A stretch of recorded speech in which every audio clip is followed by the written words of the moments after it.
Marta, dona Marlene, por ceder para a gente espaço para a gente estar falando sobre Setembro Amarelo, sobre as questões de saúde mental.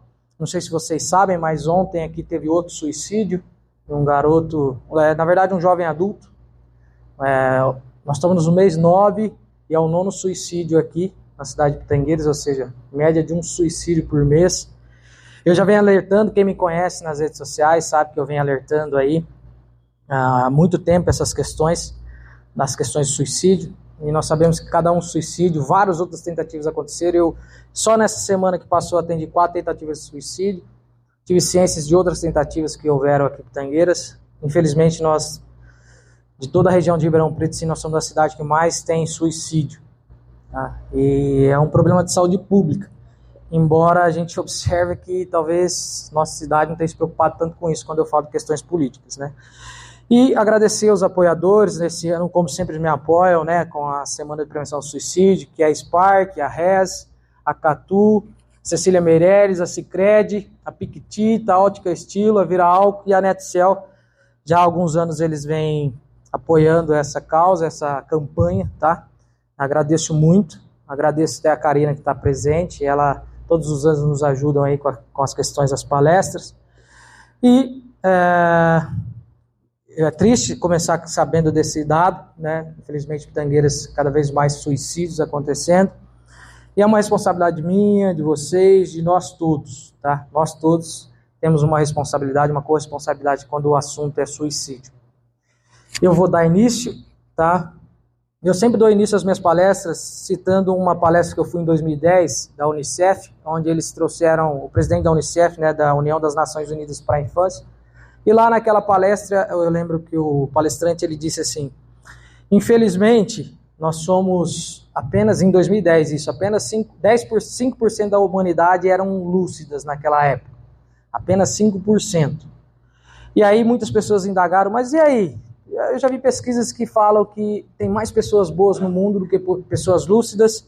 Sim, há pessoas mais boas no mundo do que pessoas ruins. Mas lúcidas são poucos. Quem são as pessoas lúcidas?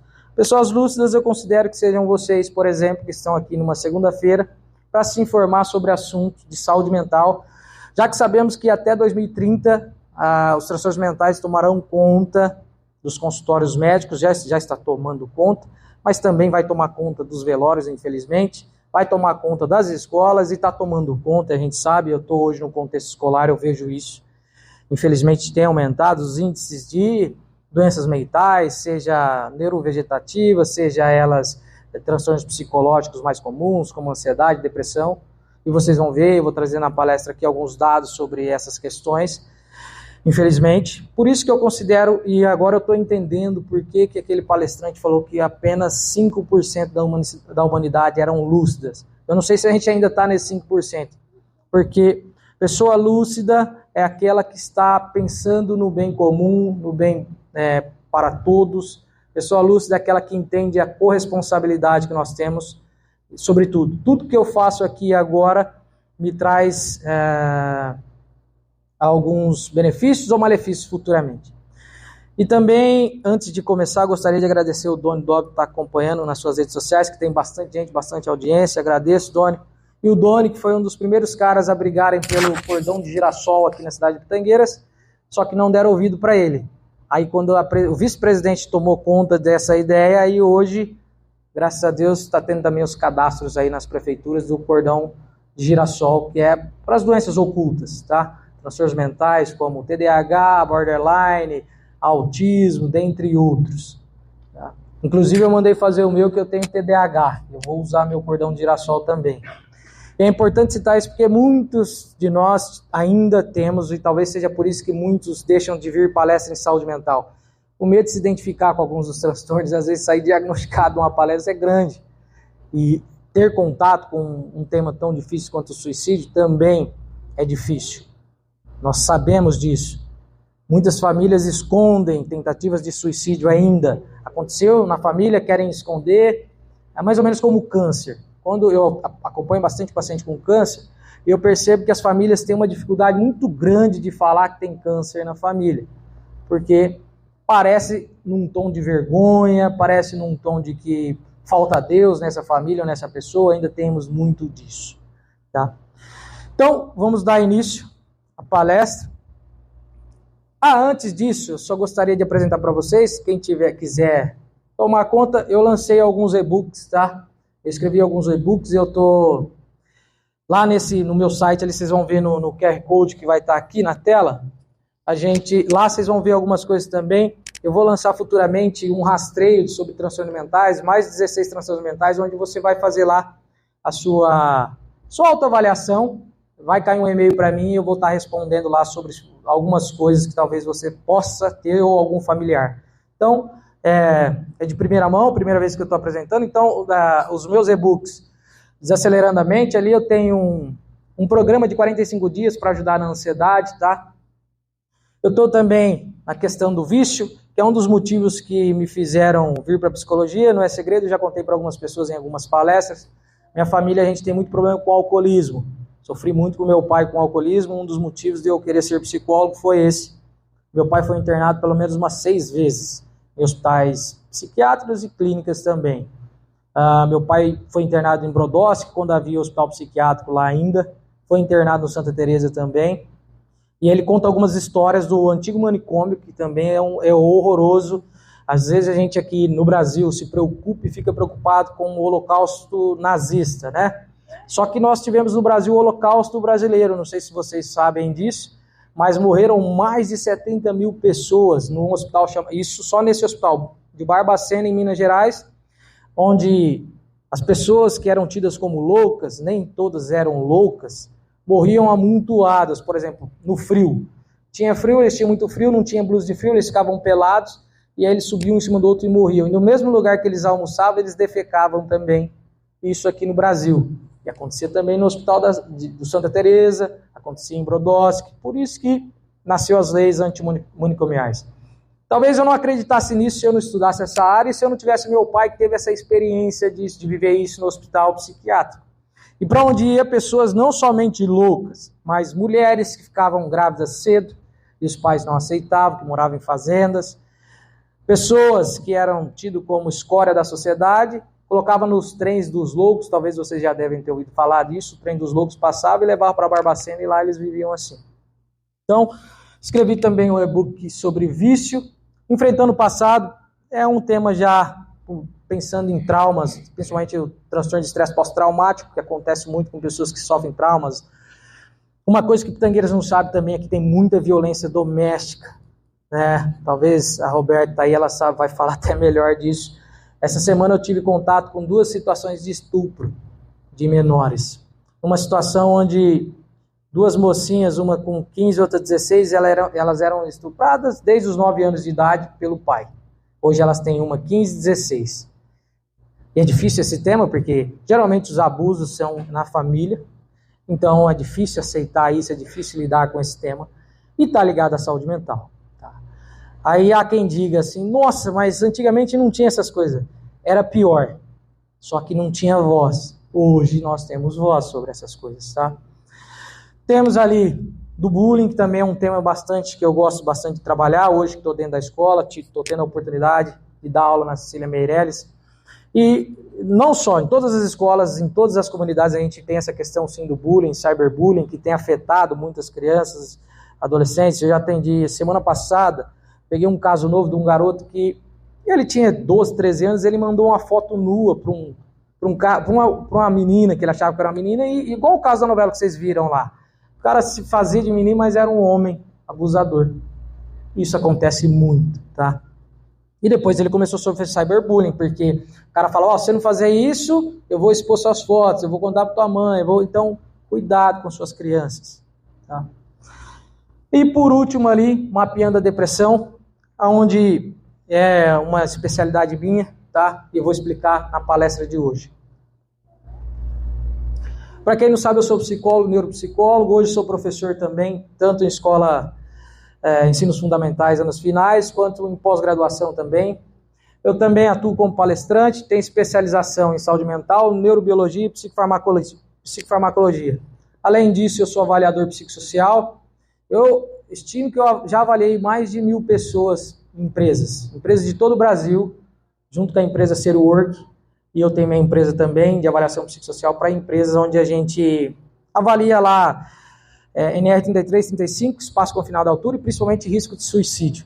Então, as empresas, por exemplo, algumas empresas de construtoras grandes, eu acabo fazendo lá num dia, acabo avaliando 50, 60 pessoas por dia ali nessas avaliações, tá?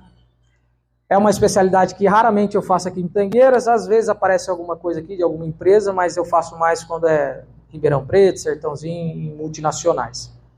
Pode passar. Bom, hoje nós sabemos que no mundo, o Brasil é o país mais ansioso do mundo. Hoje isso é um dado. E nós sabemos que é o segundo país mais deprimido do mundo. Não sei se vocês sabiam disso, mas o Brasil é o país mais ansioso do mundo e o segundo mais deprimido. Em 2006, de acordo com o levantamento da OMS, o mundo deixa de ganhar mais de $1 trilhão por não tratar doenças mentais. Por isso as empresas hoje têm se interessado bastante em programas que visam a saúde mental. Então, nós somos mais de 1 bilhão de doentes mentais no mundo. Isso é subnotificado, estima-se que o número seja 3 vezes maior. Então eu diria que pelo menos a metade da sociedade mundial cursa com algum transtorno mental. Basta você conversar com alguns amigos e você vai perguntar para eles: e aí, você toma algum medicamento? Quase todos tomam. Se não tomam, precisariam. Então, infelizmente, muitas pessoas doentes, poucas pessoas que procuram ajuda especializada. Pode passar.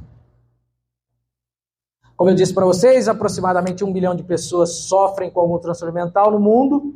Então, não ouse chamar, às vezes, um colega de louco, pode ser que você esteja no mesmo caminho. Não julgue, porque talvez você não esteja doente hoje, mas amanhã não sabemos, tá?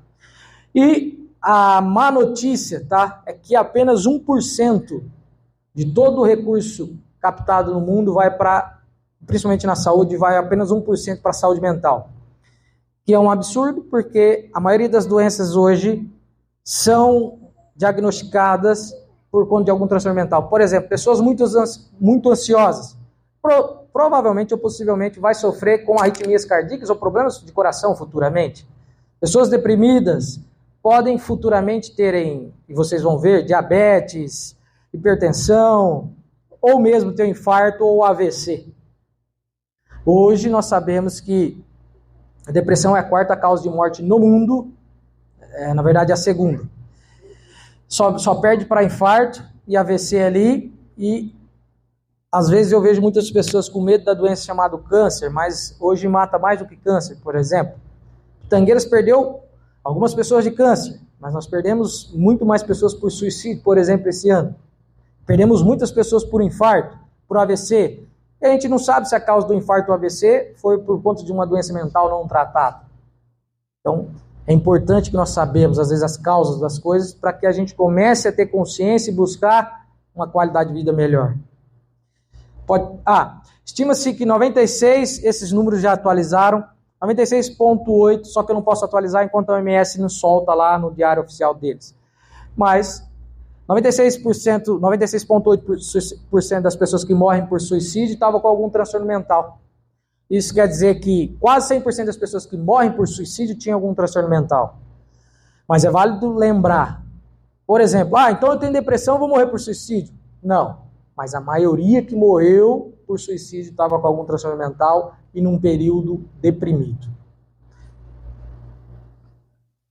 Eu gostaria de falar disso, eu sempre coloco um paralelo. Muitas pessoas acham que não tem transtorno mental, principalmente, e quem tem geralmente, principalmente homem, o recurso da doença mental. Estou ansioso, estou estressado, bebida alcoólica. Eu gostaria de deixar um paralelo, porque doenças mentais cursam muito bem com uso e abuso de álcool e drogas. Hoje eu percebo dentro de consultório, e vocês há de perceber na vida também, que a maioria das pessoas que usam muito bebida alcoólica ou drogas, provavelmente está usando isso como um refúgio de uma doença mental. E nós sabemos que hoje no Brasil a gente perde cerca de 11 mil pessoas por ano por conta de álcool e outras drogas. Engraçado que muitas vezes a gente tem lá o nosso preconceito com a maconha, com a cocaína, com o crack, mas a doença a dependência que mais mata no mundo é o álcool. Só que o problema do álcool é o seguinte, o álcool ele patrocina festas, o álcool ele patrocina eventos, por exemplo, Copa Libertadores, Champions League, rodeio, tá lá a Brahma, tá lá a escola, etc. Se você faz uma festa de aniversário de criança de 2 anos, tem lá cerveja, não sei por quê, porque o bebê ainda não bebe. Bom, a menos que a mãe bebia na gravidez, né? De repente ele já nasce com alguma dependência, que é também realidade isso. Até no velório nós temos isso, infelizmente. Todo velório, em todas as cidades que eu palestro, semana passada, no sábado, eu estava em Mojimirim palestrando, e aí eu brinquei com eles lá, em frente ao velório de vocês tem um bar? E eles falam, sim, porque o nosso aqui também tem. Geralmente eu vejo, muitas pessoas saem lá do velório e vai para o bar de frente do nosso velório ali. Por quê? O álcool muitas vezes alivia a angústia. As pessoas angustiadas, quanto mais angustiadas, mais querem beber. Quer um exemplo? Hoje está todo mundo com cara de cansadinho, deve ter tomado um pouco ontem. E se é sexta-feira, está todo mundo louco para sair tomar uma. Porque está angustiado com o trabalho, com as coisas. Então, o álcool ele está sempre celebrando, por isso que as pessoas tendem a usar. E a gente tem se entorpecido, seja por álcool, a gente quer fugir da angústia com álcool, com drogas, com remédios, sem prescrição médica. Isso também é perigoso, tá bom? Pode passar. E a parte mais, eu gosto de deixar também, por que isso acontece? O ano que vem é ano político, que vocês prestem atenção nisso. O ano que vem muitas pessoas vão se interessar pelo Setembro Amarelo. Esse ano ainda não, mas muitas pessoas no ano que vem vão se interessar por esse tema. Porque fazem política de governo, que é visando se reeleger principalmente. Quando a gente perceber que está havendo política de Estado, como por exemplo a Escola Cecília Meirelles me cedeu aqui o espaço com política de Estado. O que ela ganha com isso? Teoricamente nada. Ela me cedeu para um bem comum o espaço para a gente estar falando sobre saúde mental. Então, de repente aqui, se eu estivesse pensando em política de governo, eu lotaria o auditório se eu desse cerveja grátis ali. Pronto, ia estar lotado aqui. Isso que a gente está fazendo é política de Estado. Quando eu penso no bem comum. Vocês serão multiplicadores do que vocês estão aprendendo. Muitos já até sabem, mas vai reforçar isso nas suas famílias. Tá? Isso é política de Estado. O Doni está aqui por política de Estado.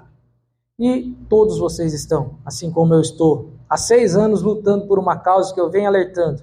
E toda vez que tem um suicídio na cidade de Pitangueiras, meu celular toca loucamente. Eu ainda brinco, eu gostaria que tocasse antes que acontecesse. Igual já tocou várias vezes, eu tirar garotos da corda, infelizmente. Tá? Estou sendo bem sincero. Isso acontece muito. Bom, quem já foi na minha palestra sabe que eu sempre faço uma pergunta. Quem acha que a ansiedade é doença? Levanta a mão. Quem acha que não é doença? Quem não acha nada? Tá. Ansiedade não é doença. Transtorno de ansiedade é doença. A ansiedade normal é para nossa sobrevivência. A ansiedade que me moveu até aqui, de criar um conteúdo para falar com vocês, a ansiedade que vocês criaram para chegar no horário, mesmo que o palestrante atrasou um pouquinho, mas essa é a ansiedade boa. Porém, nós temos a ansiedade que nos atrapalha. Aí a gente está falando de transtorno de ansiedade. Aí a gente fala de doença. Minha partner pode passar? Bom, existem alguns tipos de transtorno de ansiedade. Eu vou citar alguns aqui, que é muito comum, tá? O primeiro transtorno de ansiedade mais conhecido chama-se TAG. Não sei se vocês já ouviram falar, mas transtorno de ansiedade generalizado. Para quem já leu o livro do Augusto Cury, ele usa o número da síndrome da mente acelerada. Mas nada mais é que o transtorno de ansiedade generalizado. O que esse transtorno é muito comum, eu vou falar mais aprofundadamente. Mas pessoas com TAG são pessoas muito preocupadas, em excesso. Por exemplo, uma pessoa com TAG, igual na minha situação, tendo que apresentar uma palestra, ele já estaria horas antes pensando, nossa, eu vou falar tudo errado, vai me dar branco, eu não vou conseguir. Eu vou travar aqui em cima, eu não sei falar no microfone. Então, uma pessoa com TAG, ele pensa tudo de maneira negativa. Agora, você imagina um adolescente na escola com TAG. No dia de prova, que é o que acontece, eu vejo muito isso. Eles ficam travadinhos, começam a chorar, entram em desespero, mesmo estudando a semana inteira.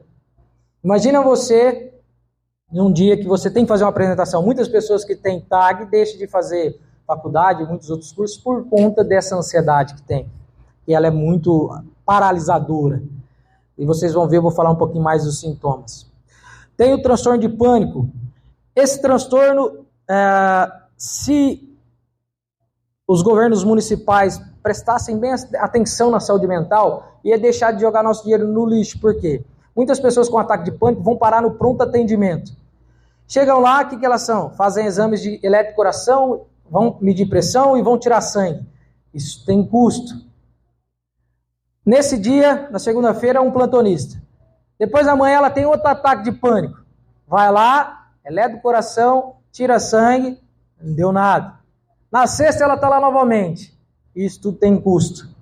E isso tudo, todos os dias que essa pessoa vai lá, ela sai sem uma resposta. Os médicos, isso é aterrorizador, gente, porque o médico olha para o paciente e fala, você não tem nada. E às vezes ela até com raiva da gente. Já aconteceu de eu ouvir histórias disso. Que o paciente parece que fala, nossa, ele foi tão grosso comigo, eu estou sentindo.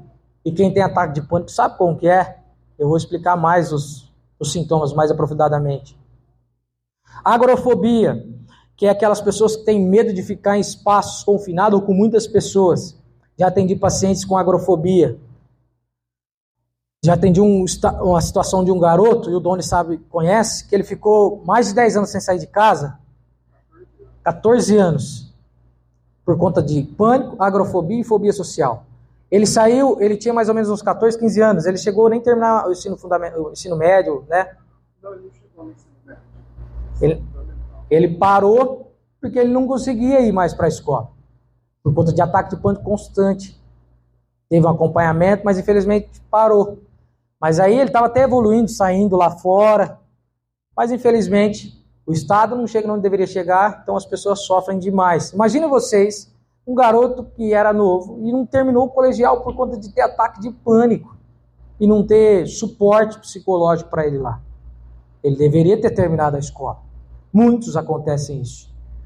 Então, a agorafobia é muito isso. A pessoa não consegue, dentro de sala de aula, eles não vão aguentar ficar mais nem por decreto, porque é fechado e tem muita gente que está sofrendo de um transtorno mental. Olha a vida desse garoto que foi limitada por conta de quê? Falta de orientação e falta de suporte. Fobia específica, pessoas que têm medo de agulha, de borboleta, isso é muito comum, tá? E a gente tem que tomar muito cuidado, pessoal. Ansiedades podem causar infarto se a pessoa tiver um problema ali de arritmia. Então não brinque jogando borboleta no colega ou zoando os amigos que têm medo de agulha, que tem pessoas que desmaiam lá tirando sangue. Eu já vi colegas ficarem bravos, tirando sangue. Ah, fulano desmaia. É uma doença, a gente tem que tomar cuidado com isso. Temos o TEPT, transtorno de estresse pós-traumático, que é muito comum em crianças. Muito comum em crianças. E tomem cuidado, o acesso que os filhos têm, e às vezes de imagens de acidente, ou mesmo suicídio, que muitas pessoas pegam, tiram foto e mostram. Você pode desenvolver TEPT, transtorno de estresse pós-traumático, numa criança que é 10 vezes mais suscetível em criança a isso. E a gente pode desenvolver, eu vou falar um pouco mais. E foi muito comum o TEPT depois da pandemia. E por último, álcool e drogas, como sempre, está sempre cursando com as ansiedades. Lembra que eu falei do garoto que tem fobia social ou TAG? Ele está numa festinha, tem 15, 16, 17 anos, 18, tem uma mocinha que ele quer conversar, ele não consegue conversar, chega um colega, pô, bebe isso aqui que você vai ver, você consegue.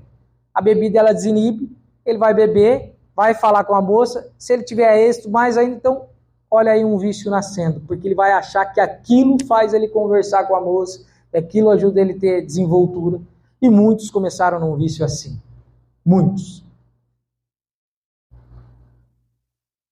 Falando dos sintomas mais aprofundados do TAG, por exemplo, pessoas com TAG vão apresentar falta de concentração, e é absurda a quantidade de adolescentes e crianças que chegam no meu consultório, com os pais, e eles pesquisaram na internet, eu estou com TDAH, eu não tenho concentração.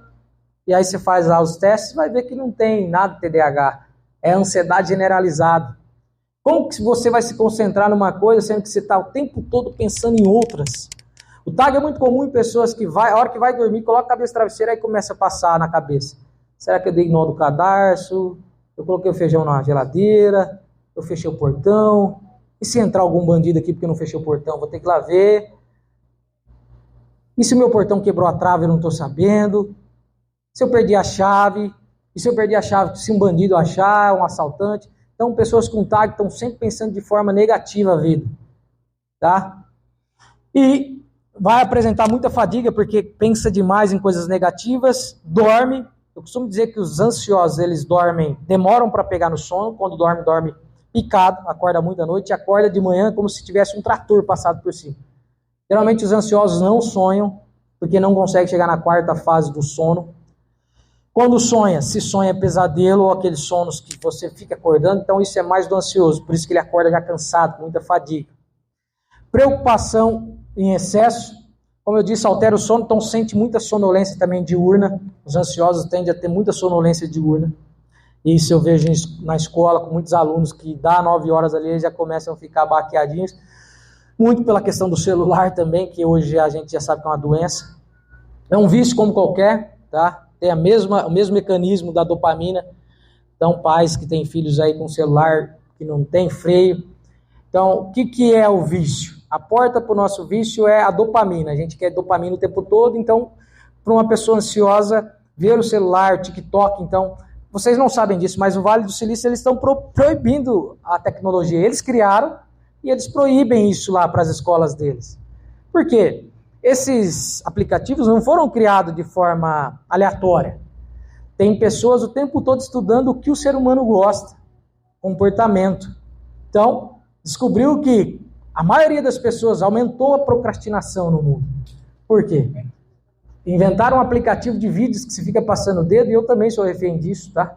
Eu tenho TDAH e a gente é doido por dopamina, então aquilo libera muita dopamina e a gente fica muito viciado nisso. É o mesmo mecanismo das drogas.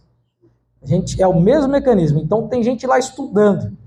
Descobriram que o cigarro virou vergonha, inventaram o vapor, um cigarro eletrônico, que é mais prejudicial ainda para a saúde. Então tem gente o tempo todo estudando isso. Cuidado com isso e observem os filhos de vocês. Preocupação em excesso, irritabilidade. Os ansiosos ficam muito irritados porque acordam de manhã com um planejamento de fazer várias coisas no dia. Chega à tarde, sentiu que não fez nada, então se sente inútil, fica irritado. Então faz uma lista de coisas, coloca a cabeça no travesseiro, pensando nessas coisas, não dorme direito, acorda e não realiza. Então é muito comum de pessoas que sofrem com TAG, transtorno de ansiedade generalizada. Também tem pensamentos acelerados, tensões. É muito comum esses pacientes reclamarem de dor nos ombros, dor na lombar, que também vai muito para pronto atendimento com dor na lombar. Faz exames, faz ressonância e não vai dar nada porque é psicológico. Chumbo nas pernas, sensação de peso nas pernas, é muito comum. Em criança, a gente vê muitas crianças reclamarem de dor na barriga. Não sei se vocês têm criancinha menor, mas vai chegando a época de ir para a escola ou alguma viagem, eles reclamam: ai mamãe, tô com dor na barriga. Essa dor da barriga ninguém nunca sabe o que é, porque dá Luftal, dá um monte de coisa. Porque o nosso intestino é responsável por 95% da nossa serotonina. Serotonina não é feita no cérebro, ela é feita no intestino. Por isso que muitas pessoas, quando está para viajar, começam a apresentar diarreia, começam a apresentar constipação, ânsia de vômito. É muito comum isso. Dores de cabeça nem se fala, porque pensa demais, então a cabeça toda final de tarde dói. Bom? O ataque de pânico é muito comum, ter coração acelerado, sensação de falta de ar. Então a pessoa corre para o pronto atendimento porque ela acha que está perdendo o ar. Ela sente formigamento, geralmente na parte esquerda, aí que a gente relaciona, estou tendo um infarto, vou morrer.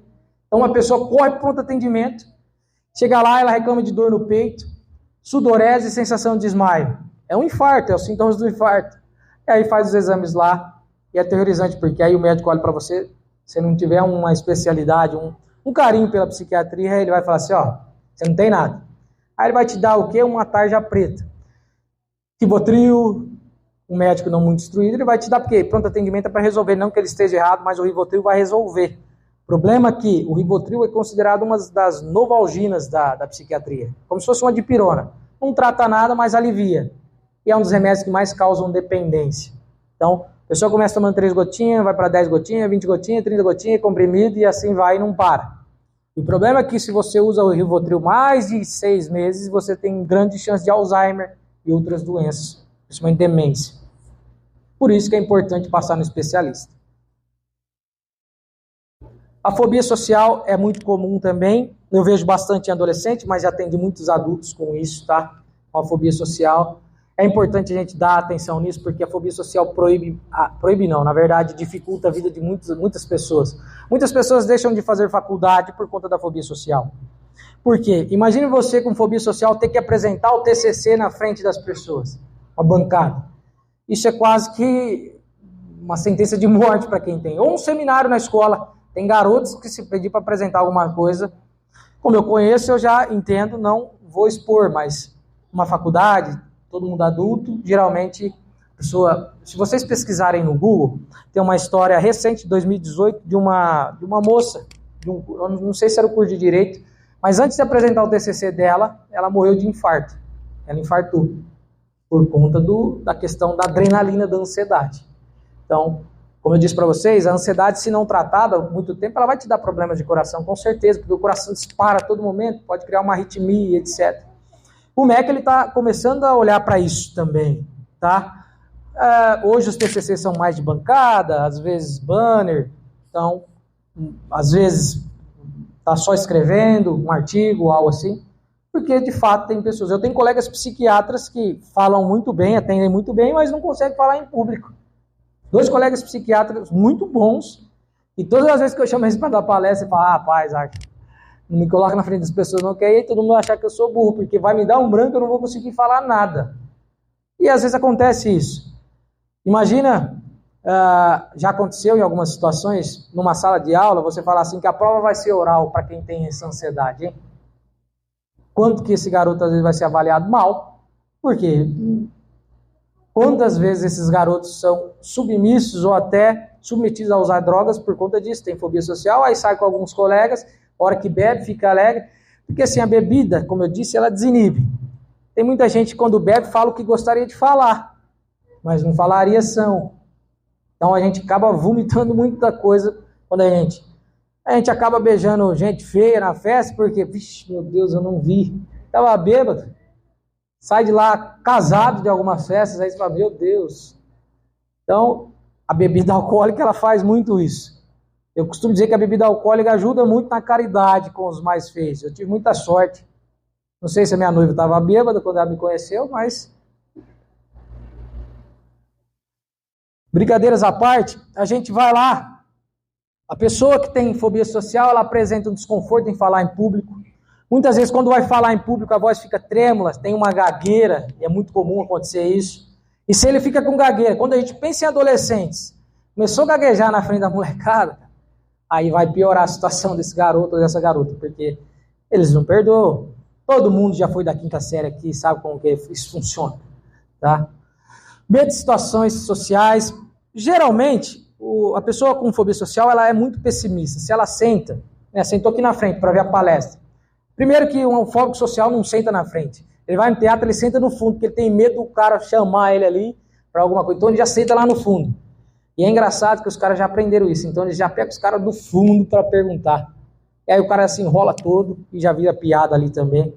Mas geralmente é isso, ele tem um pessimismo, um medo de ser julgado em situações sociais. Então, mesmo que ele saiba, ele pega o microfone para falar alguma situação, ele morre de medo de ser julgado. Então o tempo todo ele está achando que as pessoas estão julgando ele. Que ele é péssimo, que ele não é bom, que ele não é suficiente. Olha, imagine você viver com isso. Mesmo você sabendo, tendo condições de você viver todos os dias com essa impressão. Pode mudar. A fobia específica, como eu disse para vocês, tem 2 ali que eu tenho. Minha noiva, de vez em quando, brinca comigo, que é o medo de elevador e o medo de avião. A gente já teve a oportunidade aí de viajar fora e pegar avião, mas eu tenho essa dificuldade. Quando eu vou dar palestra em cidade maior, eu já pergunto para o contratante, é prédio? Se for prédio, eu gosto da palestra no térreo. Aí eles já falam, mas você é exigente, hein? Não, eu tenho dificuldade mesmo, porque se for 29º andar, eu vou subir de escada, eu vou chegar lá e não vou conseguir dar palestra. Porque quando eu vou em alguns parentes em São Paulo, eu subo de escada, eu subo no primeiro dia e só desço no último, porque eles moram no 20º andar lá, meu Deus. Então, eu não pego elevador, passo mal. E avião, nem penso, porque eu imagino que seja a mesma sensação. Não que eu tenha medo de cair, não que eu tenha medo de alguma coisa. Meu medo é passar mal mesmo, tá? Se eu tiver que viajar para fora aí. eu vou ter que tomar Rivotril, aí eu vou ter que usar aí desmaiado já, porque, inclusive, vai acontecer, eu acho que brevemente isso, de eu ter que viajar para fora do país, eu vou ter que tomar Rivotril se eu não estiver bem até lá, porque eu já até perguntei, tem como levar na ambulância, coloca eu lá, eu não quero nem ver eu entrar no avião. Porque se talvez eu tomar o Rivotril antes e entrar no avião, vai fazer o efeito rebote. Aí vai ter que parar o avião no ar. Bom, agulha, animais, cachorro, quem já foi atacado, então tem uma história por trás desses traumas, tá? Então a gente tem que respeitar. O TEPT é muito comum, tá? Pessoas que sofreram alguma perda, principalmente na pandemia, eu fui psicólogo voluntário no pior pico da pandemia, tá? Fui em Araraquara, meu irmão trabalhou lá na época que parou Araraquara, Sertãozinho, Ribeirão e Pitangueiras. Então eu chegava de manhã no quarto, quando eu ia almoçar, a hora que eu voltava já tinha morrido os pacientes que estavam ali. No primeiro dia eu assustei, falei, olha, será que teve alta? Aí eu perguntei pro colega, falou, não, morreram. Morreu muito paciente, que eu chegava de manhã, conversava com ele, aí, a hora que eu voltava pro almoço, que eu voltava lá, já estava morto. Eu tenho uma história que eu guardo comigo de um paciente que ele faleceu também, e ele falou, você pode fazer a barba para mim? Eu não sei como que eu não peguei pandemia, não peguei Covid, eu fazia teste toda semana, mas eu tinha contato, dava comida na boca, o que eu menos fiz foi trabalho de psicologia, foi mais correr com torpedo, então.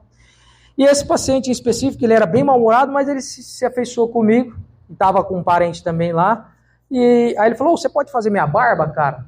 Porque ele era bem mal-humorado e comigo ele se afeiçoou. Eu falei que eu faria. Aí dei comida na boca dele, porque eles não conseguiam nem pôr a comida na boca, tá, gente? Tanta falta de ar. E aí um dia ele falou assim pra mim, cara, eu queria saber notícia da minha esposa, dos meus filhos, já tem alguns dias que eu tô aqui. Aí eu fui perguntar pra junta médica e depois eu fiquei sabendo que a esposa dele já tinha morrido de Covid. Ela também tinha pego Covid e ela tinha morrido. E aí no outro dia eu fui lá pra fazer a barba dele, aí disseram que eu não podia por conta do risco e tudo mais. No outro dia ele também faleceu. Ele faleceu sem saber que a esposa tinha falecido. E as pessoas que estavam no quarto ali, toda vez que falecia um, às vezes os médicos, por falta de preparo, falavam assim, ó, tinha 4 pessoas, hora do óbito, 8h30. O outro paciente que estava saturando bem, a hora que escutava isso, a saturação dele já ia lá embaixo. Porque... Então, quantidade de estresse pós-traumático de pessoas que perderam, tiveram muito isso.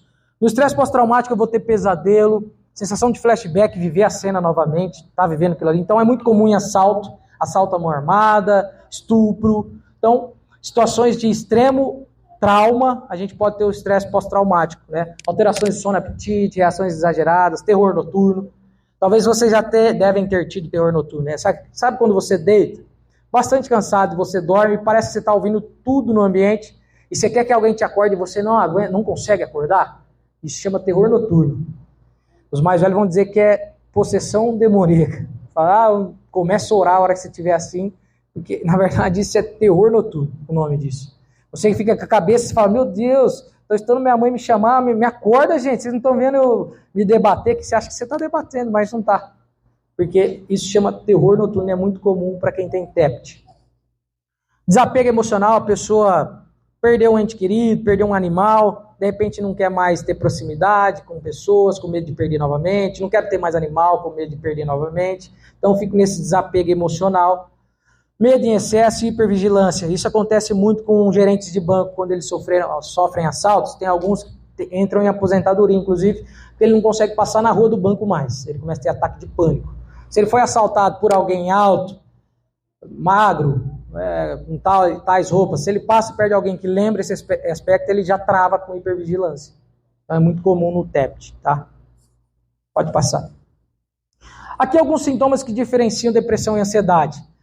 A ansiedade e a depressão, ela parece ser a mesma coisa, tá, pessoal? Os sintomas são muito parecidos. O que diferencia são os sintomas centrais, como tristeza, a gente vê mais tristeza e anedonia na depressão, quanto a gente vê mais preocupação e medo no ansioso, tá? É muito comum esses sentimentos. E em alguns sintomas extremos, que nem na depressão a gente vê mais culpa do que a gente vai ver na ansiedade, mais crise de ansiedade, mais crise de pânico, esquiva fóbica. A compulsão, mulher não tem muita compulsão, né? Pensando mais nos homens, por exemplo, quando a gente está muito compulsivo, querendo comer muito doce, é mais homem, mulher não tem isso, né? Comer doce, querer comer doce o tempo todo, essa coisa de comer o tempo todo, é mais homem, né? As compulsões é muito comum em ansiosos, tá? Diferentemente Na depressão, que é mais altera o apetite. O problema da depressão é que dá um ganho de peso muito grande também, tá? Principalmente mulheres, quando está deprimida, tende a comer mais, por conta do... Não porque tem fome, mas está ali o tédio, vai comer. Então, a comida também como a bebida, ela é muito... Está em todos os eventos, desde velório até festas. Então, tem o velório, tem o pessoal que já sabe que tem pãozinho no velório, então já vai preparado. Tem a festa, tem o coffee break. Então, a comida também é uma questão cultural nossa. Eu falo questão cultural porque, assim, vocês já viram franceses obesos? Já viram? Sabe por que francês não é obeso? Eu descobri porque eu conheci um parisiense numa palestra que eu dei em Rio Claro, para a faculdade de medicina, ele estava formando medicina, ele estava falando lá que a refeição deles é uma proteína e legumes. O almoço e janta é isso. Eles não têm nada de carboidrato quase. É proteína e legumes. Então eles têm, a tendência deles lá, eles não têm obesidade. Diferente dos Estados Unidos, países sul-americanos, que é fast food. Então, tô deprimido, tô irritado, vou ligar ali no tiozinho do lanche. Não vou cozinhar. Eu vou comprar coisas fáceis, práticas. Não vou cozinhar, não vou fazer coisas sadias.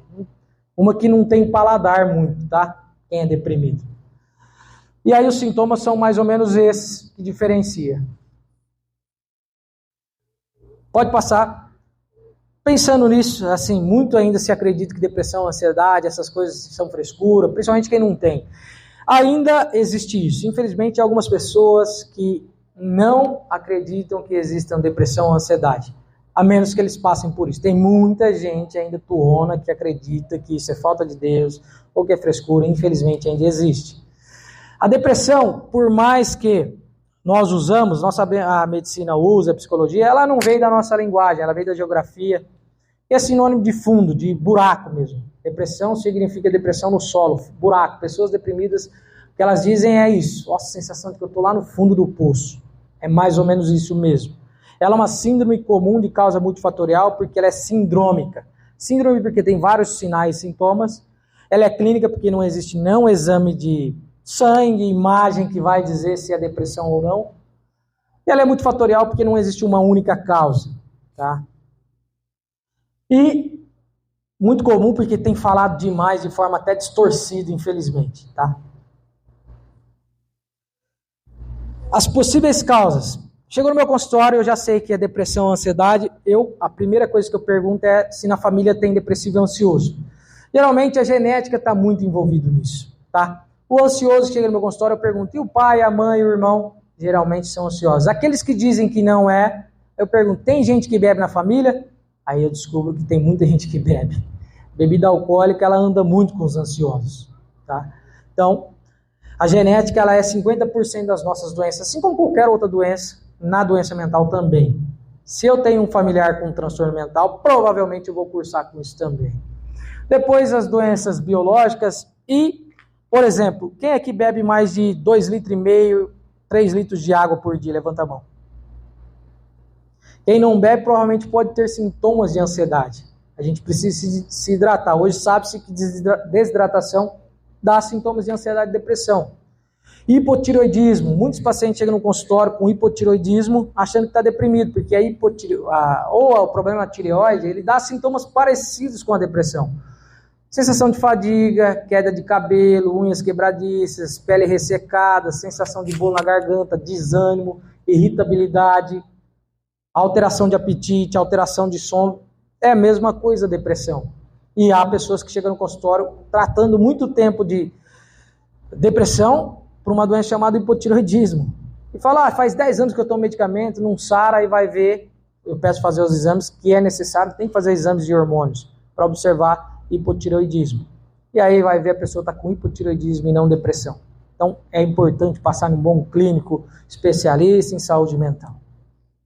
Depois os fatores psicológicos, como traumas, decepções, frustrações, abusos sexuais, principalmente na infância, tá? Negligência, tá ligado.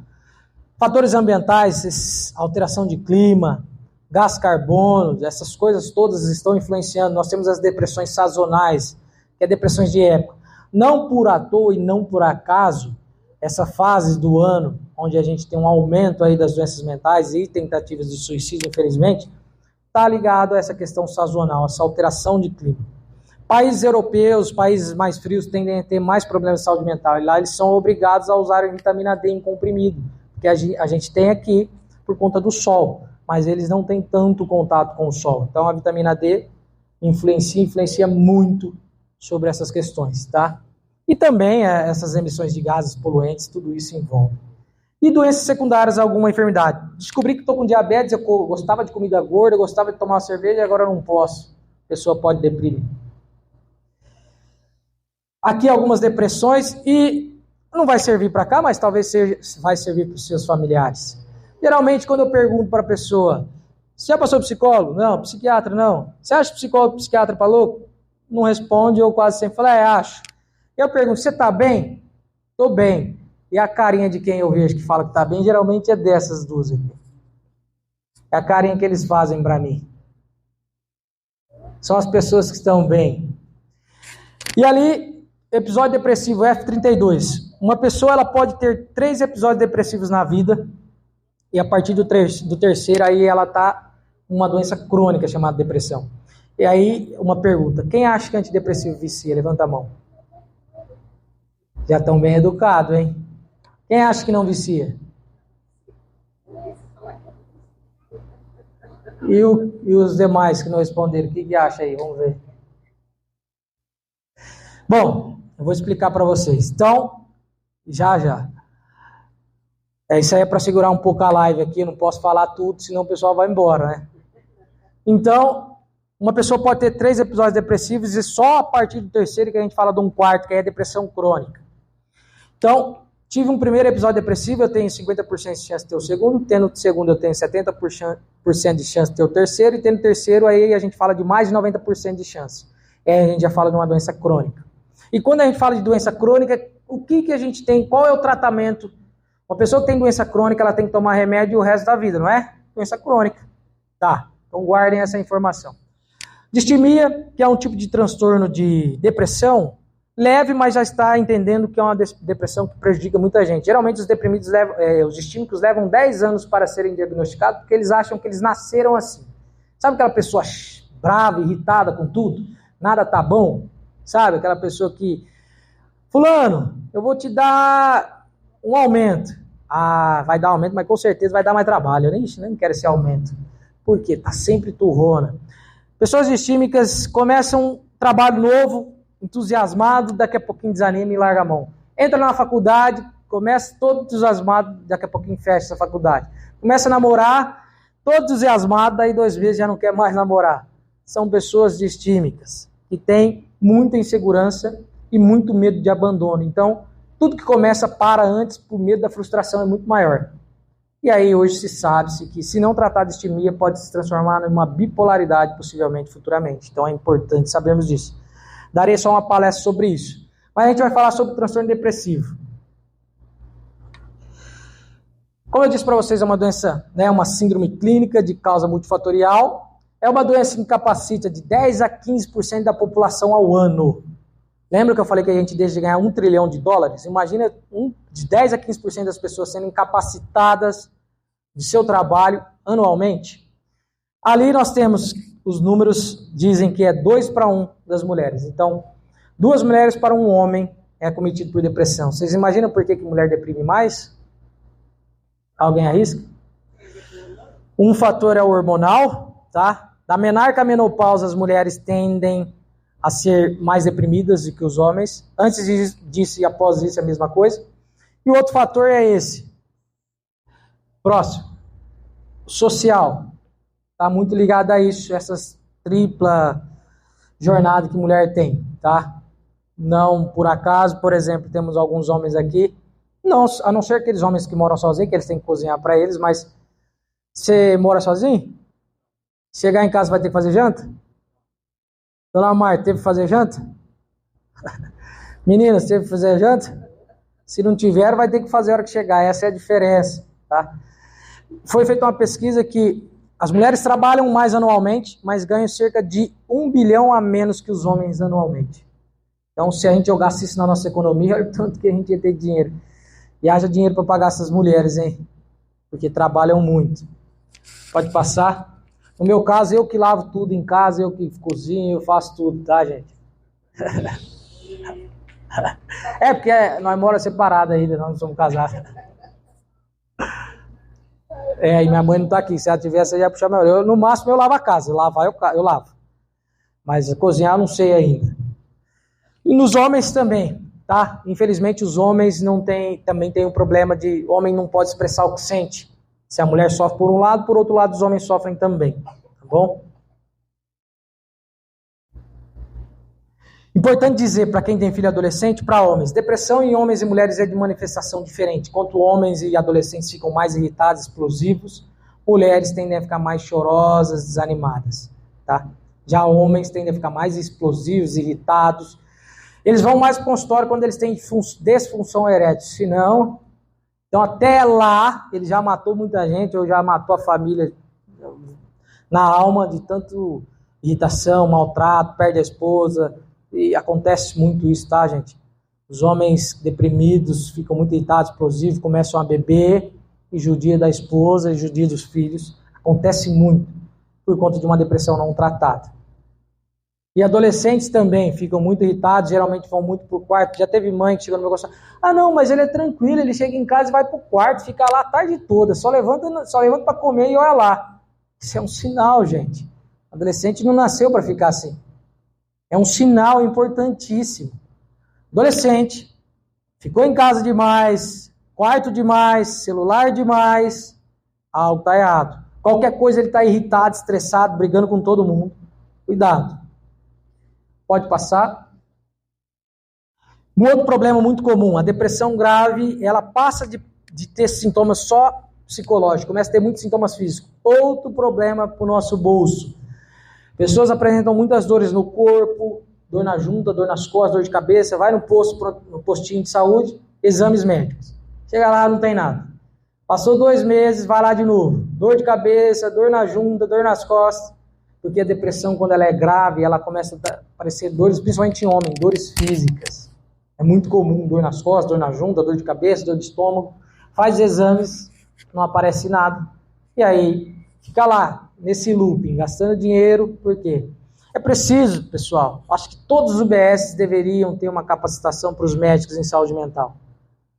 Nós sabemos que as doenças mentais estão tomando conta. Eu duvido se quem está assistindo, quem está aqui, não tem alguém, ou se talvez não passou por algum problema de saúde mental. E talvez está se identificando com alguma das coisas que eu estou dizendo.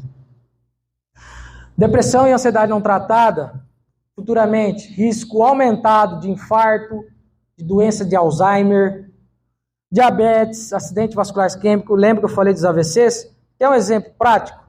Pega uma pessoa que trabalhou a vida inteira ativa. A hora que ela aposenta, 1 ano, 2 anos, ela falece. Teve um AVC ou infarto. A pessoa deprime. E aí ela morre de AVC ou infarto. Duvido que alguém não teve uma história de um parente familiar, um avô, um tio, um pai. Que a hora que parou de trabalhar, achou que ia aproveitar, ficou isolado, foi isolando, daqui a pouquinho deu um AVC e infartou. Tá vendo? Eu acho o máximo a terceira idade por conta disso. Os idosos, eles ficam ativos. A maioria dos idosos vão na terceira idade, vão morrer com 80, 89, 90 anos, porque continua ativo. Tá? E aí não deprime. Até porque nós temos uma cultura de tratar todo mundo que tem mais idade como velho. E velho a gente faz o quê? Encosta. Se fosse igual no Japão por que eles vivem mais? O velho, para nós aqui, é sábio lá. Tem valor. É muito comum você chegar numa reunião de família, todo mundo senta em volta, tomando uma cerveja, você vê o vozinho e a vozinha separado. Eu adoro conversar com eles, porque eu aprendo muito. É por eles que eu sabia que os velórios eram feitos dentro de casa. É por eles que eu sabia que quando morria alguém, para avisar que morria, o sino tocava. Batia o sino para avisar que tinha um velório. É por eles que eu sei disso. E aí eles ficam deslocados. Ninguém tem paciência de ensinar para eles mexer no celular. Tem. Ensina a mãe uma vez, a segunda vez, mãe, pelo amor de Deus, você não sabe, manda o outro aí. Porque não tem paciência. Então, eles vão deprimindo. Em média, uma pessoa leva 1 ano e meio para buscar um especialista em saúde mental. 1 ano e meio. Lembra que eu falei do primeiro episódio, segundo episódio, terceiro episódio? Em 1 ano e meio, a pessoa sai do primeiro episódio, segundo episódio, terceiro episódio, já chega para a gente, psicólogos e psiquiatras, no estado já de doença crônica. E aí vão dizer que os medicamentos viciam? Não viciam. Antidepressivos não viciam. Eu vou explicar para vocês por que não viciam. E justamente por que as pessoas não procuram? Por causa de medo, estima, julgamento. Ah, fulano de tal passa em psicólogo. Eu já atendi pessoal que às vezes falava, rapaz, eu preciso ir bem cedinho, que eu não quero que ninguém veja eu entrando num consultório de psicologia ou de psiquiatria. E ainda existe isso. Ainda tendo mulheres que chegam no consultório que falam que o marido não deixa ir no ginecologista, gente. Século XXI, mas acontece. Acontece muito. As assistentes sociais sabem do que eu estou dizendo. Acontece muito. Tá? Pode passar. Alguns sintomas da depressão. Então, se você tem apresentado algum desses sintomas, ligue o botão de alerta, tá? Sensação de fraqueza, fadiga, alteração de sono e apetite, culpa, deprimido sente muita culpa, tá? Desânimo, irritabilidade, sensação de peso em alguma parte do corpo, pensamentos suicidas, dores de cabeça e dores lombares. Precisa apresentar tudo? Não. Mas se apresentou pelo menos 3 ou 4 desses sintomas em algum tempo, mais de 2 semanas principalmente, aí é a hora de buscar ajuda. É hora de você buscar ajuda, tá? Pode passar. E para tratar? Para tratar nós temos treinamento, a gente sabe que hoje a educação física é muito bom, treinamento físico, caminhada de pelo menos 30 minutos por dia, já ajuda aí muito, tá? Atividades de lazer, ler bom livro, eu sei que tá difícil, tá corrido, só que tá corrido porque a gente criou isso também. Se você não cuida agora, uma hora você vai ter que parar. Uma coisa importante que eu não falei da ansiedade, gostaria de falar. Uma alta quantidade de pacientes chegando no meu consultório com manchas no corpo, as urticárias, bolhas, crianças, adultos. Sabe, parecendo que está com psoríase, e na verdade são urticárias decorrentes da ansiedade. Bolhas de água e fica coçando. Está muito ligado à ansiedade. Parece que está escamando a pessoa. E acontece muito. Tá? Psicoterapia individual, que é o que eu trabalho. Psiquiatria e medicalização. Lembra que eu falei, se você não trata, o que vai acontecer? Você vai correndo num pronto atendimento, você tem um ataque de pânico. Chega lá e vai te passar Rivotril. Antidepressivo não vicia, mas o ansiolítico vicia. Então, antidepressivo é tarja vermelha, antidepressivo é tarja preta. Ansiolítico é tarja preta. E antidepressivo é tarja vermelha. Se vocês tomarem, eu tomo há mais de 8 anos antidepressivo. Parece? Vamos ser sinceros, hein, Doni? Mas eu tomo antidepressivo correto. Tem mais de N antidepressivos, e cada um para uma situação. Não sou a favor de medicalização quando não necessário. Porque também está um excesso de medicalização exacerbada, porque não passa no especialista. Dificilmente um psiquiatra passa Rivotril. Rivotril é só, por exemplo, tem um paciente com câncer. Com um ataque de pânico. Passa o antidepressivo, demora mais de 6 semanas para fazer efeito. Aí passa o Rivotril nessas primeiras 6 semanas. Depois sai do Rivotril e fica só o antidepressivo. Antidepressivo é tarja vermelha. Faz menos mal do que... Vou dar um exemplo aqui. Quem aqui toma dipirona sempre que tem alguma dor, alguma coisa assim? Vocês sabiam que dipirona é proibido nos Estados Unidos e em alguns países da Europa por conta de uma síndrome fatal que ela causa? Alguém está com o celular aí? Na mão, fácil? Pesquisa aí. Dipirona proibida. Você vai ver que a dipirona é proibida desde 1970 nos Estados Unidos, em países europeus. Podem pesquisar e vocês vão ver. Vou dar um tempinho. Vocês vão ver se é proibido ou não. Se eu não me engano é 74. Acharam aí? Quem achou? Pesquisa assim, ó, dipirona proibida nos Estados Unidos. E outros países, tá? Mas vai parecer fácil aí. 33 países proibiram a dipirona e aqui a gente toma torta direita. E as pessoas com medo de tomar antidepressivo que não tem nenhuma contraindicação. Vocês sabem como é que nasceram antidepressivos, gente? Depois de 1950, pós-guerra, muitas tuberculoses. Tuberculose e doenças de pressão. Nos corredores de hospital de pessoas com tuberculose, os médicos medicando ali com medicamento, eu esqueci o nome dos medicamentos agora, se eu não me engano, eu esqueci, não vou falar bobeira, mas os medicamentos ali que primariamente era para tratar tuberculose, via pessoas com tuberculose alegres, eles falavam, riam pelos corredores, pessoas que estavam morrendo e alegres. E aí descobriu que o efeito colateral do remédio para tratar a tuberculose cuidava de transtorno mental. Porque aí do pós-guerra, pacientes deprimidos que usavam esses medicamentos ficavam melhores. E pasmem vocês, para quem é mais antigo vai saber o que eu estou dizendo. Antigamente, a estimativa de vida era maior ou menor do que agora? Muito menor. Justamente por dois motivos. Em 1950 nasceram dois medicamentos que mudaram a nossa humanidade. Penicilina, antibiótico, e antidepressivos. Por isso que hoje as pessoas morrem mais de câncer mais velho, Alzheimer. Porque antes as pessoas morriam muito mais cedo. Os antidepressivos não estão aqui para atrapalhar, estão aqui para ajudar. Basta você passar nos especialistas correto. Agnes, mas eu já ouvi falar que se toma medicamento para depois largar, fica sofrendo. Lembra que é crônico? Eu costumo usar essa analogia. A maioria tem caixa d'água em casa que não tem?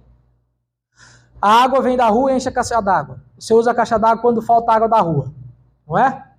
Imagina então que hoje faltou água da rua. Quem te socorre? A água da caixa, não é? O remédio é como se fosse a nossa caixa d'água. Imagina que não está vindo mais água da rua. Ainda bem que vocês têm um reservatório. Se você para esse medicamento, claro que você fica mal. Não é que você depende dele.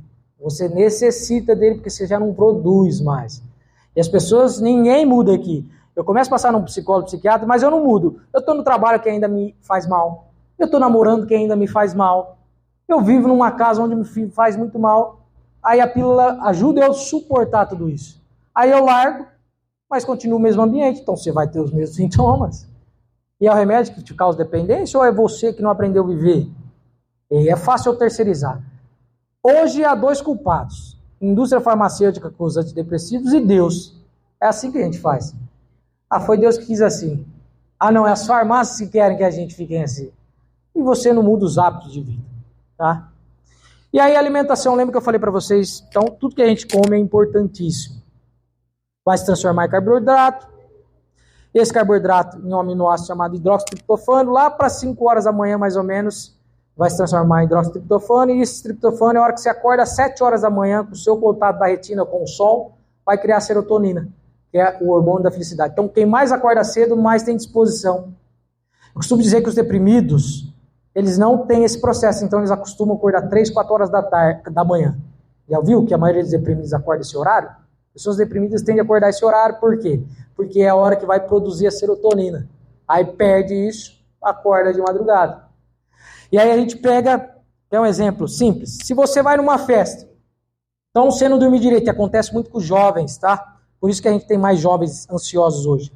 Ele vai dormir tarde, ele acorda tarde. Lá para meio-dia, então das 7 às 9 é a produção de serotonina, você está dormindo. Você almoça, depois do almoço, o que você sente?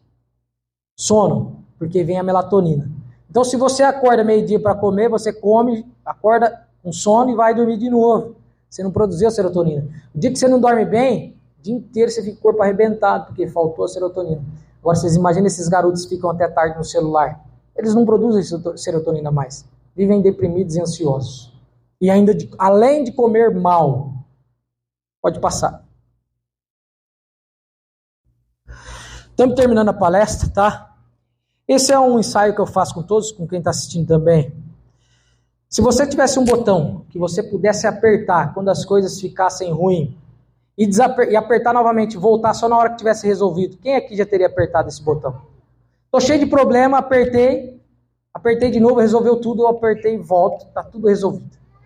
Agora imagina, se você pudesse apertar 2 vezes, na terceira vez você teria se auto-extinguido, autodestruição. Se eu pudesse apertar 2 vezes, a maioria aqui apertaria 2 vezes, a terceira pensaria, mas ainda pensaria em apertar. Agora vamos pensar em reduzir isso. Isso acontece com quem tenta suicídio. Às vezes ele acha que não tem mais o que fazer, é uma decisão drástica para um problema passageiro, ele até esquece de outros problemas que ele já passou, é surto.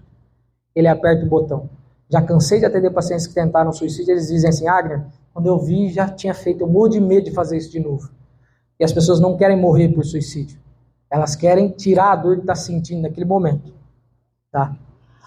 Se vocês não sabem, mas o Setembro Amarelo ele nasceu não por acaso, mas em meados dos anos 90, um garoto chamado Mike, ele gostava muito da cor amarela, ele começou a trabalhar numa empresa de fast food, conseguiu algumas coisas, era um garoto muito alegre. E aí ele ganhou um presente dos pais, um Mustang amarelo. E na mesma semana ele tirou a vida.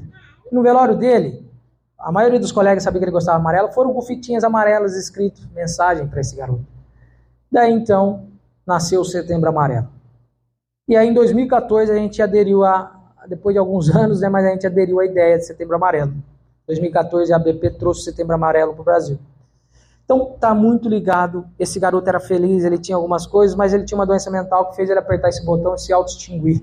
E a depressão, o sintoma dela é o suicídio. Ninguém comete suicídio, as pessoas morrem por suicídio. Assim como morrem por infarto, assim como morrem por AVC, a gente tem que falar cometeu porque a gente achava que é um crime. E antigamente achava-se que o suicídio era um crime. Tanto que quem se suicidava perdia todos os seus bens. O governo confiscava tudo. Os velórios eram em casa, não era? Saiu o cortejo pela porta, da sala ou da cozinha. Quem se suicidava tinha que sair pela janela, eles achavam que não era digno. E ficava exposto em praça pública o corpo ali. Tamanha a ideia de que ou era frescura, ou era falta de Deus, ou era uma possessão demoníaca da pessoa. Foi avançando e a gente sabe que isso é doença hoje. As pessoas morrem por suicídio, não cometem, não é crime. Tá? Pode passar? Alguns dados, tá? Como eu disse para vocês, a maioria das pessoas que se suicidam, ela tinha algum problema mental. No bipolar, na fase de mania, a pessoa não se suicida, ela tem que se suicidar, assim como na esquizofrenia, na parte que ela está deprimida.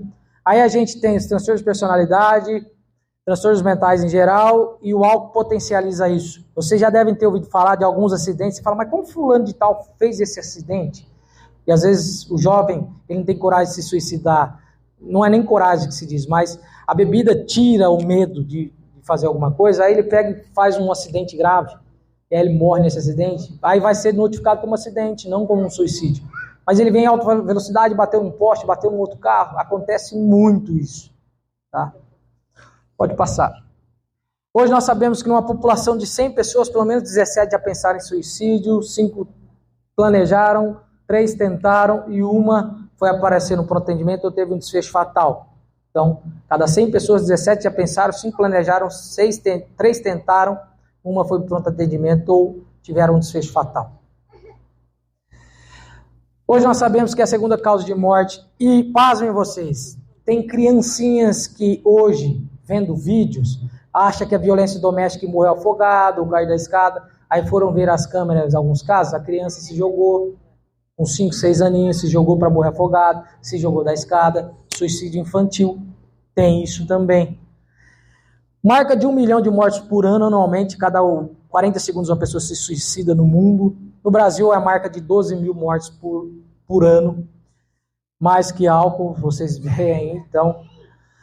Em média, a mulher tenta mais do que os homens, 6 tentativas para mulheres, para uma dos homens.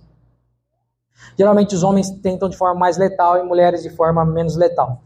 Terminando já alguns dados. Eu tinha feito levantamento de suicídios de Pitangueiras de 99 a 2013. Em Pitangueiras, em 14 anos, a gente tinha 17 suicídios. Em Bebedouro a gente tinha 65, Jaboticabal 55, Sertãozinho 84, Ribeirão Preto 460 e um total de 681 suicídios nessas cidades, média de 4 suicídios por mês, 1 por semana. Só que de 2013 até agora, Pitangueiras já registrou mais de 90 suicídios. Foram 93 suicídios, infelizmente, com o de ontem. Nosso ano estamos batendo um recorde. Pitangueiras era uma média de 5 suicídios por ano. Esse ano a gente teve 9 suicídios em 9 meses. Então, infelizmente, alguma coisa a gente não está fazendo ou está fazendo errado aqui. Tá? Já ouvi falar que Pitangueiras das DAS aqui de Ribeirão Preto, Pitangueiras concentra o maior número de problemas de saúde mental da região. Por algum motivo a gente tem isso. A maior parte a gente sabe que é negligência, sim. Tá? Infelizmente, deveria chegar para todos a saúde mental. Muitos aqui não têm condições na cidade de Pitangueiras de pagar uma consulta com um psicólogo. Muitos não conseguem ir para CAPS, às vezes por conta que é mandado para grupos. Ninguém quer contar suas coisas em grupos. Tem situações que é para grupos, a gente concorda, tem situações que não, infelizmente. Pode passar. Algumas figuras que já morreram por suicídio, vocês devem conhecer. Primeiro ali, sabem quem é? Santos Dumont, famoso, para vocês perceberem que o suicídio não tem nada a ver com dinheiro ou status. Então, famoso, rico, inventor do avião, etc. Robin Williams, famoso, rico, sofreu muito bullying, tá? Na infância. Chester também sofreu muito bullying, vocalista do Linkin Park, famoso, rico. Só que eu gosto de terminar a palestra, pode passar? Eu gosto de terminar a palestra falando de 2 detalhes. Esse é o primeiro. Eu não preciso ser psicólogo ou psiquiatra para ajudar alguém que está pensando ou tentou suicídio. É angustiante. Eu me coloco no lugar da pessoa. Se alguém chegasse, se um colega chegar em mim agora, se eu não fosse especialista em saúde mental, chegasse em mim e falasse, cara, quero me matar. Cara, é muito angustiante isso. Você fala, meu Deus, o que eu vou fazer? A primeira coisa que a gente quer fazer é mudar de assunto. Falar, você não faz isso não. Lembra da pessoa boa? Não, ixi, a vida tem que viver, pelo amor de Deus, não faça isso não. Mas a gente tem que encaminhar para uma urgência médica, psicológica. Observar os 4 Ds. Desespero, depressão, desesperança e desamparo. É muito comum. A maioria das pessoas que se matam são homens solteiros e que não têm filhos. Maioria. Ou seja, sem amparo, sem esperança. Depois, fatores de proteção quando bons vínculos, família, namorado, trabalho e amizade. Bons vínculos, porque às vezes são esses fatores que levam a gente a adoecer. Tá? Pode falar. Uma pessoa, quando ela está pensando em se suicidar, dificilmente ela comenta, né? Ou não. Às vezes, ela não comenta, às vezes, mas muda o comportamento. Tá? Muda muito o comportamento. Mas muitas vezes a pessoa comenta assim, a pessoa dá alguns... não queria existir mais. Ou, é muito comum, agora eu estou observando muito, um fenômeno deles tirarem tudo das redes sociais, alguns dias antes. Eles dão alguns gritos de socorro. Ninguém acode, eles apagam as redes sociais, eles começam a sumir do círculo social. É muito comum isso. Mas sim, dão sinais e vários sinais, tá? É que a nossa correria e o nosso medo de entrar em contato com uma coisa tão doída, não à toa, nós não temos um teatro lotado, porque é um assunto delicado, porque a gente não quer entrar em contato com essa realidade. E lembrando que, às vezes, eu ocupo a minha profissão, alguns colegas também. A falta de profissionalismo, às vezes, também isso acontece em todas as áreas, tá? Isso distancia a pessoa de falar, porque, às vezes, o psicólogo que eu fui, o psiquiatra que eu fui, me tratou como se eu fosse mais um, e eu estou sofrendo ali, tá? As pessoas acham que eu quero atenção, mas é lógico que um deprimido precisa de atenção, gente. A gente fala para um deprimido, lembra da pessoa boa? Uma pessoa boa chega no deprimido e fala assim, você tem que ter força de vontade de viver, pelo amor de Deus, olha tanta coisa boa. Costumo dizer que é a mesma coisa se chegar com uma pessoa com crise de asma e falar assim, fulano, você tem que respirar, olha o tanto de ar aí que você tem. É a mesma coisa. A pessoa não tem culpa disso. E falar isso para um deprimido é jogar mais culpa nele, porque ele fala, realmente, olha só eu não vejo cor nas coisas. É uma doença na alma, tá? E aqui algumas pessoas que superaram isso, tá? Conhecem algumas delas aí? Todos eles já tentaram suicídio, tá, pessoal? Todos. Alguns já se foram, mas não por suicídio, tá? Mas olha aqui, engraçado, né? Temos comediantes, padres, cantor famoso, outro comediante, lutador, cantor. Então, para vocês entenderem que a depressão, a ansiedade, ela não tem distinção de raça, classe social, não tem distinção de nada disso. Há muita gente com muita grana, muito infeliz. Tem um filme, O Lado Bom da Vida, que mostra muito isso. Não sei se vocês já assistiram, mas mostra muito isso. Uma família que ia morrer no nazismo e o pai tenta mostrar o lado positivo das coisas e tudo mais. Então, e uma coisa que precisa ser quebrado, tá? Deprimido nem sempre é triste. As pessoas às vezes acham que deprimido é triste. Fulano de tal disse que era triste, mas eu vi na festa. Muitos deprimidos vão na festa justamente porque se sentem muito vazio, então ele tem que ir na festa segunda, terça, quarta, todo dia está em festa. Mas a hora que ele deita a cabeça no travesseiro, só ele sabe dos demônios que ele luta, das dificuldades que ele tem para dormir, para sentir alguma coisa. Então, vê jovens que se cortam aí, porque geralmente eles vão falar assim, tio, eu me cortei porque é a dor na alma. Eles nem falam alma, mas era uma dor tão absurda que aí eu tive que passar por braço. Já peguei braços de jovens na carne viva, alguns mais superficiais, outros já na carne viva, porque eles falam que a dor no braço é melhor do que a dor psíquica ali, tá? Pode passar. Ali o QR Code, pessoal, muito obrigado. Ali o QR Code, hoje eu estou com um projeto novo, tá? Na internet, estou reformulando, então faço vídeos ali direto, falando sobre saúde mental, então são 2 QR Codes. Um dos meus materiais que eu disse para vocês, tá? No início. Eu gostaria de agradecer ao Doni novamente, agradecer aos patrocinadores, agradecer a dona Marta, a dona Marlene pelo apoio, tá? Hoje foi só o primeiro, gostaria que vocês viessem.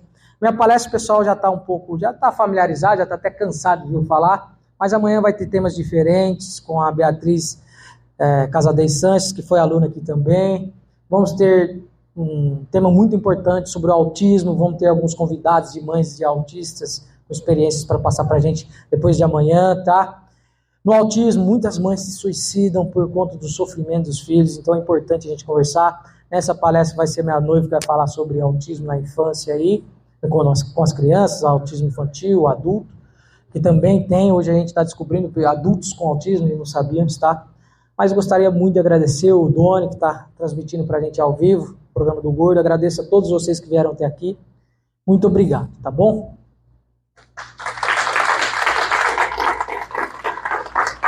Tá tarde, eu não sei, alguém tem alguma pergunta? Se tiver, fique à vontade, tá bom? Só faça a fila aqui, eu sei que tem muita gente.